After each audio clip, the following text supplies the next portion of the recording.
Basically ये है कि हर यूनिट का 5 क्वेश्चन का दम है।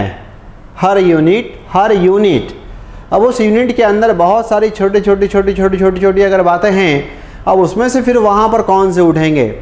बाई चांस थोड़ा सा यदि इनबैलेंस होता है तो फिर ये 1 से लेकर के 10 तक की यूनिट 60 के बजाय 70 प्रश्न भी दे सकती है।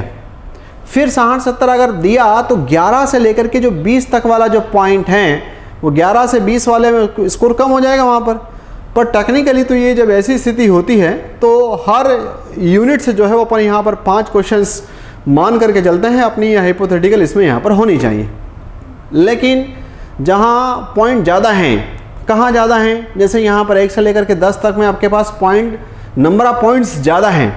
व्याकरण में भी अगर आप देखोगे तो एक यूनिट के अंदर वहाँ पर उसने बहुत सारी बातों का समावेश किया है।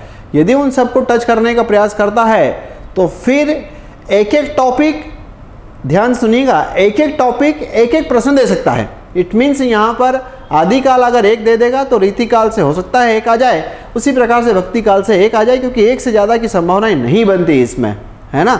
अगर हम यहाँ पर प्रीवियस में अपना तो एग्ज़ाम सेकेंडरी लेवल का तो हुआ नहीं है इसमें, लेकिन अगर हम वहाँ पर हाई स्कूल वालों की बात करते हैं तो इस बात को थोड़ा सा इसमें चरितार्थ होता है। लेकिन थोड़ा सा एक सराउंडिंग अपने को ओवरऑल स्मार्ट यहाँ पर तैयार रहना चाहिए।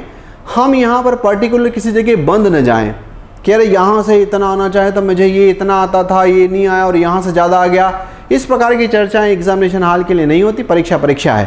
तो इसलिए हम यहाँ पर 5 का एवरेज मान करके चलें। पर एक टॉपिक, क्योंकि देखो टॉपिक भी अगर आपने देखा हो, मैंने एक दिन बैठ करके इसमें यहाँ पर उसको देखा, उसमें 200 टॉपिक है। अब 200 टॉपिक है तो क्वेश्चन तो 100 ही आने हैं ना। तो ऐसी स्थिति में फिर वहाँ पर 100 टॉपिक तो ऐसे भी छूटेंगे। तो वो 100 टॉपिक कौन से छूटेंगे, और दूसरी बात है कि 100 टॉपिक से फिर 100 क्वेश्चन, तो आंसर है कि हाँ। तो इस प्रकार की आइडियोलॉजी थोड़ी सी इसमें यहाँ पर अपने को चलते रहना है। अब जैसे ये चीज़ें और हो सकती है कि 11 से 20 तक में यदि कॉन्सेप्ट अपने तैयार हो गए तो बहुत हद तक वहाँ पर प्रश्नों का लेवल पढ़ते के साथ वो प्रश्न उड़ेगा। फैक्चुअल इन्फॉर्मेशन आ गई तो ठीक है भाई, बहुत ज़्यादा ही डेटा आ गया उसमें वहाँ पर तो वो ठीक है, लेकिन कॉन्सेप्ट अगर आए तो कॉन्सेप्ट में तो वहाँ पर कोई दिक्कत होनी नहीं है। बस फिर ये जो 1 से लेकर के 10 तक वाला जो पॉइंट है, इसको थोड़ा सा अपन संभालें इसमें, ठीक है।